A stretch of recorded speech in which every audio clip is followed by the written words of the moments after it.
Here's, I mean, this is, maybe you guys can remind me, do you remember what John Rogers is moving on to? He's doing, they didn't announce it. Yeah, it's something big, for also for DC. Well, I mean, this is a question I'm going to turn over to you, Peter. So he writes this Blue Beetle series, the first 24 issues. It's a legacy character, but it's definitely a reboot of the character, a new character. It feels fresh, it feels different. And then it seems to me, just from the sidelines, kind of, that he's sort of lured away. He did a great job, so they're like, great, we're going to give you this other title, like a Superman or Batman or something like that. I mean, what is, for writers, that's something that you find, in general, happens a lot? I mean, what needs to be... No, nobody ever tries to lure me away from that either. I guess I mean in terms of something that is like a lower tier book, how strong is the temptation to leave for something else versus being like, no, you know what, I want to develop this, I want to stay on this for a while?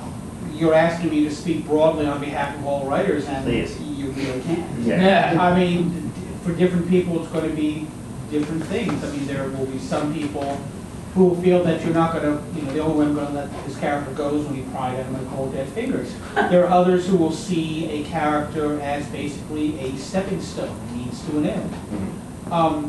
It really falls into the different strokes for different folks, Kevin.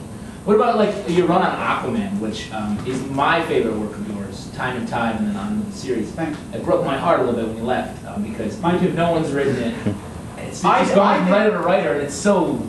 I was going crazy on the book because I mean the reason that I left is I had stuff that I wanted to do, but I kept getting these incredibly contradictory editorial directives. You know, we want to see Aquaman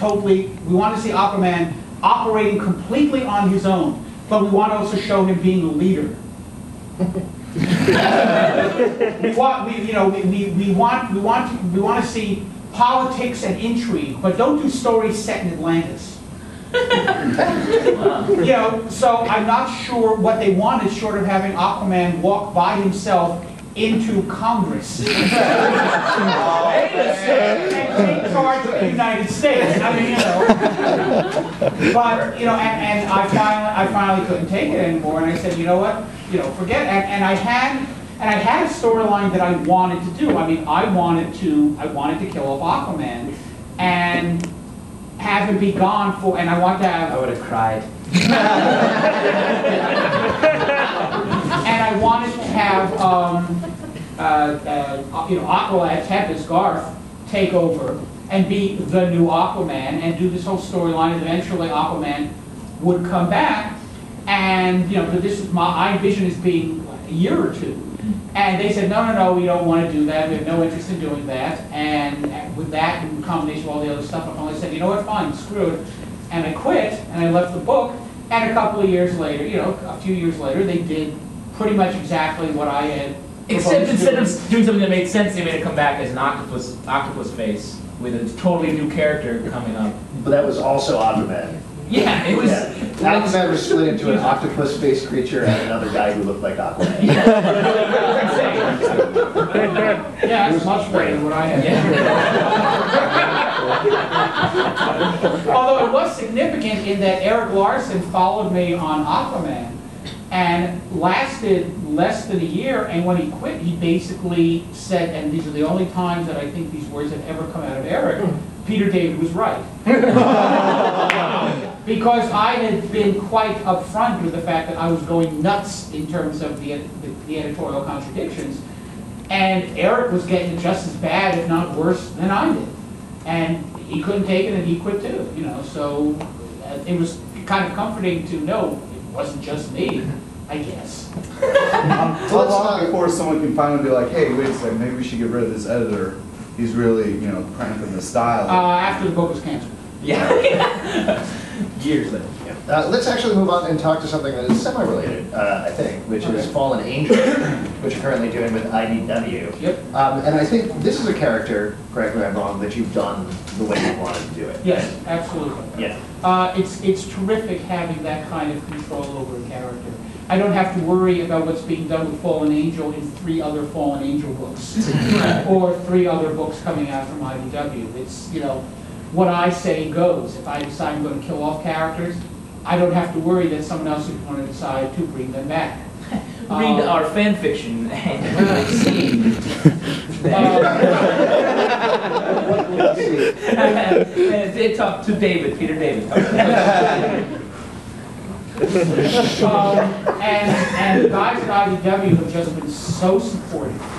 And the thing is, they're published, they picked up Fallen Angel for the best possible reason that a publisher can want to, which is they wanted to see what happens next.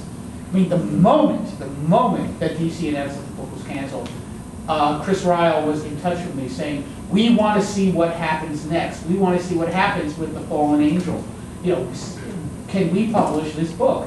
How And often does that happen in the comic book industry? Like, never. not that often. Yeah. Not that often. And J.K. Woodward's just been doing, I think, a fantastic job on the book. I mean, really giving the look and style that I've been looking for. And I've just been doing such incredible experimentation with storytelling. I mean, I had issue 22 was the preface to this massive war that's raging through Bête Noire, and it was seen entirely from the point of view of one young boy who literally who sleptwalked his way into Bête Noire. And so he keeps seeing he saw pieces of everything that was going on, with no clear idea of what the hell was the true picture. Then, starting with issue 23, I basically went back before the events that the kid was witnessing, saw the lead up to it, and then in issue 24, we actually now are cutting in and out of the stuff that the kid saw. So we're now seeing the flip side of what the kid was witnessing, which, granted, I may admit may be a little bit confusing for people who don't remember everything that happened in 22 2 months ago. On the other hand, when you read it all in one shot in a graphic novel in the trade, it will make absolute perfect sense. I don't typically write for the trade, as they say, but this is one instance where it will, I think, hang together even more once you read it all in one sitting and then go, ah, okay, got it. Cool. Yeah. And how long, I mean, is this open-ended for you? Is this as long as you can come up with Fallen Angels? Yeah, pretty much. I mean, as long as IDW wants to keep publishing, absolutely.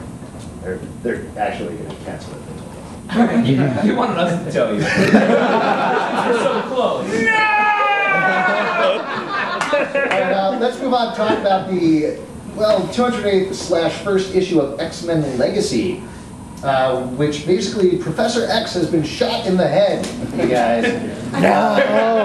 That's gotta hurt. Yeah, but he's still thinking about stuff. Kudos. Yeah. Kudos thinker, that guy. What do you guys think about this issue? Well, it's the premise of the title change and all this is that at the end of the Messiah Complex, Professor X is shot by Bishop, who was trying to shoot Cable, but Cable teleported through time. So the bullet went into Professor X. Then another character stopped time, grabbed the body disappeared. The rest of the X-Men were like, where did that there was Professor something go? here that He was was here. He was shot. Oh wait, we should go fight We should somebody. go fight and go back.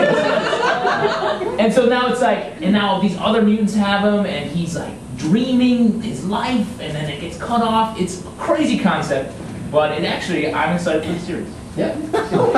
Good night. Yeah, it kind of was, yeah, it's basically Crazy Town, and then it's also an excuse to be like, hey, remember when the X-Men were drawn like this? Those were the good old days. Again, first couple of Yeah, and X-Men. John Romita Jr., basically whenever they have a flashback to the beginning days of the X-Men, John Romita Jr. draws it, as opposed to, I'm completely blanking on the other artist. Eaton. Thank you. Always reading you. It's virtually the only thing I don't understand is why this is not a limited series, necessarily. Yeah. It doesn't necessarily seem something like, wow, I'm reading 200 issues of Professor Xavier dying down his remembrance. It may end up, I would hope, becoming more of a team book again, but I like Professor X, and it's a character they always gloss over. They're like, wheelchair, now he's walking, now something else is happening, now he's a jerk. And in this, it's like, okay, let's figure out why he had all these crazy things go on. Actually, what's going to happen is every 10 issues, they're going to shoot Professor X someplace else. So we're still very excited about it.